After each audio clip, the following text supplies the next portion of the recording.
아는 기자, 정치부 유승진 기자와 강서구청장 재보궐선거 이야기 좀 더 나눠보도록 하겠습니다. 자, 유 기자. 사전투표가 조금 전에 마감이 됐는데 이 사전투표율 높았습니다. 어떻게 봐야 됩니까? 네, 결론부터 말씀드리면요. 사전투표율 높았습니다. 지난해 지방선거 때 강서구 사전투표율과 한번 비교를 해보겠습니다.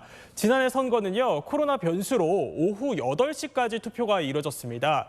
이번 사전투표 2시간이나 일찍 끝났음에도 투표율은 더 높았습니다. 시간대별로 한번 보겠습니다. 사전투표 둘째 날인 오늘 오전까지는요. 주춤했다가 오후 1시부터 역전이 됐습니다. 주말 오후부터 투표소로 사람들이 더 몰렸다 이렇게 봐야겠죠.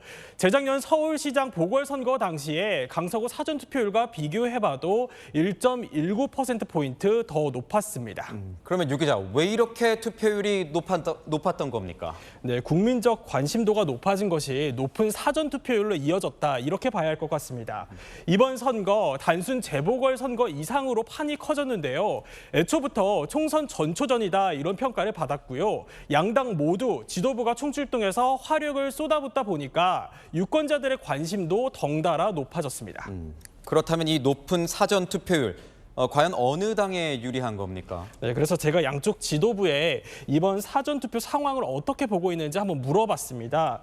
먼저 국민의힘은요, 높은 사전투표율은 양당 지지층이 결집했기 때문이고 국민의힘 지지층도 많이 참여하고 있다고 평가했습니다. 실제 어느 당 지지층이 더 많이 왔는지는 뚜껑을 열어봐야지 안다는 거죠. 반면에 민주당은요, 강서구가 야권 성향으로 분류되는 곳인 만큼 높은 사전투표율은 민주당에 유리하다고 평가합니다.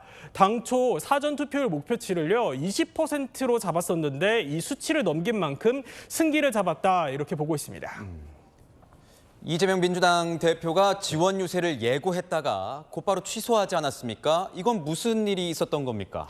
네, 이 대표 당초 선거 직전인 10일쯤에는 등판할 것으로 예상이 됐었는데요.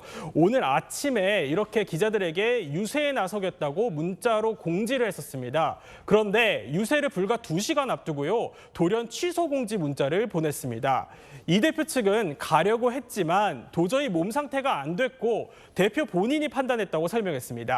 이 대표 어제까지만 해도요. 직접 카메라 앞에서 낮은 사전투표율에 대한 우려를 표했습니다.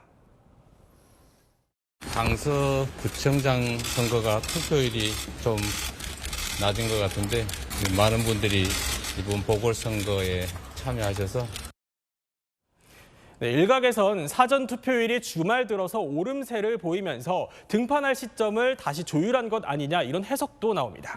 유 기자, 이제 본 투표까지는 나흘 남았습니다. 각 당의 막판 선거 전략 어떻게 됩니까? 우선 국민의힘은요, 여당 프리미엄을 계속 부각하겠다는 입장입니다. 빌라를 아파트로 만들겠다는 등 지역 맞춤형 공약들을 내세우고요. 대통령과 한 라인이 되는 후보, 힘 있는 여당 후보를 뽑아야 이런 공약들 더 빨리 실현될 수 있다 이렇게 호소하겠다는 거죠. 또 어제 국회에서 35년 만에 대법원장 임명 동의안이 부결됐죠. 사법부 공백에 대한 야당 책임 여론이 선거를 앞두고 더 커질 것으로 기대하고 있습니다. 이에 맞서서 민주당은요, 정권 심판을 강조하겠다는 방침입니다. 이번 선거가 윤석열 정부의 폭주를 멈추는 출발점이 되도록 해달라 이렇게 계속 호소하겠다는 거거든요. 여기에 이재명 대표가 본투표를 앞두고 등판한다면 지지층을 결집시키는 히든 카드로 작용할 수도 있겠죠.